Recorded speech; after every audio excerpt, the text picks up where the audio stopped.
ខ្ញុំបាទឧស្សាហ៍អនុញ្ញាតគ្រប់ជ្រាបសួរពុកម៉ែបងប្អូនអរគ្នាបាទថ្ងៃនេះមកបង្ហាញមួយផ្ទះកពើ51ណាដែលមានទំហំទទឹងនេះ7ម៉ែត្របដោយនេះ16ម៉ែត្របងប្អូនផ្ទះនេះមានទីតាំងនៅខាងស្រុកកលាញ់ខេត្តសៀមរាបបងប្អូនបាទរួចរាល់ហើយណាបងប្អូនបាទស្រស់ស្អាតបាទពណ៌អីម៉ូដអីប្លែកសម្រាប់បង្ហាញជូនពុកម៉ែបងប្អូនណាទាំងជ្រីជ្រុងអីប្លែកភ្នែកបាទពណ៌ផ្ទះនេះគឺជាងវាថាពងមាន់ពុំបាត់រៀងស្រាលហើយឈើរ៉ាហើយនឹងខឿនយើងលាបផេះដិតបងប្អូនបាទនេះបងប្អូនអញ្ចឹងសម្យ៉ាបមុខនេះ2ម៉ែត្របងប្អូនអញ្ចឹងបើយើងគិតពីសម្យ៉ាបទៅក្រួយនេះ16ម៉ែត្របន្ទប់ទឹកចង្កៀនបាយចំណុចនេះយើងតម្លាក់ដបូលមួយកលៈអញ្ចឹងណាបងប្អូនបាទហើយយើងលេងម៉ូតជ្រីជ្រុងកាញ់អញ្ចឹងណាហ្នឹងហើយចំណុចតសយើងបិទថ្មពោកហើយយើងចាប់ជ្រីស្លឹកក្តារបាទអំពូដេក័រយើងរត់ប្រជុំឲ្យគាត់អញ្ចឹងណាគេនេះខឿន8ទឹកបងប្អូនបាទខឿន8ទឹកអញ្ចឹងហើយបងប្អូនបាទថ្នាំលាបគឺយើងប្រើគុណភាព5ឆ្នាំទាំងក្នុងទាំងក្រៅជូនម្ចាស់ផ្ទះបងប្អូនបាទនេះកញ្ចក់3បើកបងប្អូនកញ្ចក់ប្អួយនេះ3បើកយើងប្រើគាត់យកកញ្ចក់ខ្មៅហើយញោមក៏ខ្មៅដែរនេះអញ្ចឹងហើយហ្នឹងហើយតែឥឡូវខ្ញុំឲ្យបងប្អូនមើលលម្អិតបន្តិចបន្ថែមទៀតណាពាក់ព័ន្ធជាមួយជ្រុងជ្រីផ្នែកខាងមុខហ្នឹងហើយ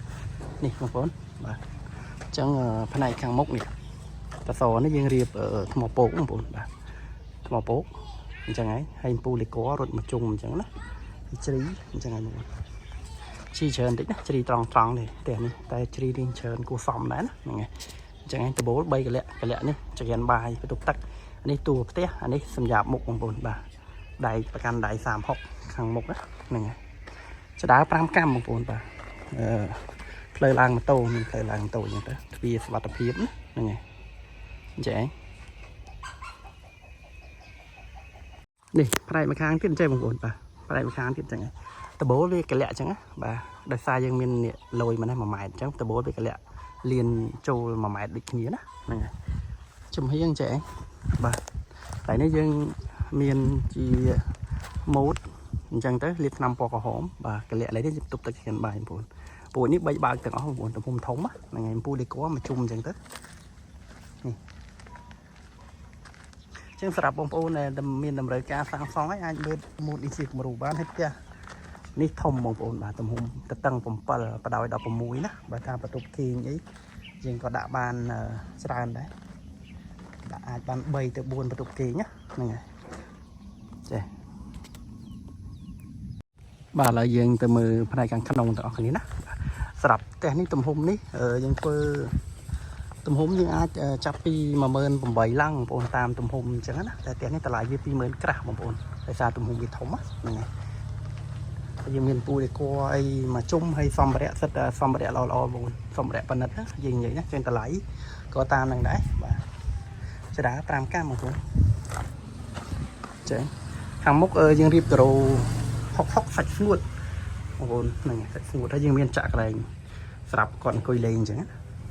បាទនេះតែ2ម៉ែត្រទេណាបងប្អូនបាទចំណុចនេះតែ1ម៉ែត្រទេបាទទ្វារសុវត្ថិភាពនេះផ្នែកខាងក្នុងបងប្អូនបាទអំពូលបាទអំពូលគ្រីស្តាល់ពីដានម៉ូតមានអំពូលជះនៅក្នុងនឹងអញ្ចឹងណាអញ្ចឹងនេះ2ផតបងប្អូនបាទស្រាប់ពីដានម៉ូតដោយសារកន្លែងទទួលភ្ញៀវរៀងអក្សរ L បងប្អូនហ្នឹងហើយរៀងអក្សរ L អញ្ចឹងយើងចែកចេញជា2ផតស្រាប់ពីដានហ្នឹងហើយនេះចែកធំតលាយ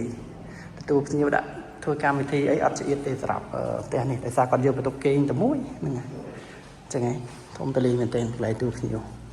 ន្ទប់គេងក៏ធំដែរបន្ទប់គេងមួយនេះធំបាទទំហំ5ម៉ែត្រគុណ3កន្លះអញ្ចឹងធំតលាយហ្នឹងនេះពីដានអញ្ចឹងដាក់ក្រេដាក់ទូអីបានមកស្អាតអត់បញ្ហាទេ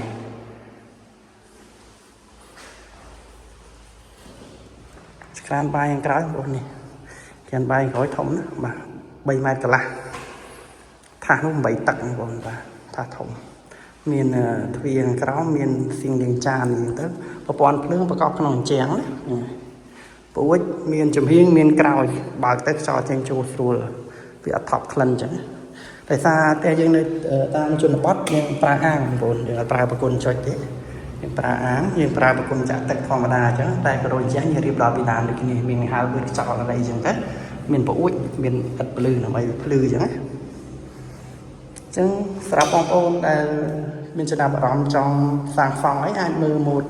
tiền thì chừng rú hay ai tẹt tô mặc nhiều mà đột phá chỉ là cục kêu nên từ tua màu cả sàng phẳng mà phải pram cái trồng một bốn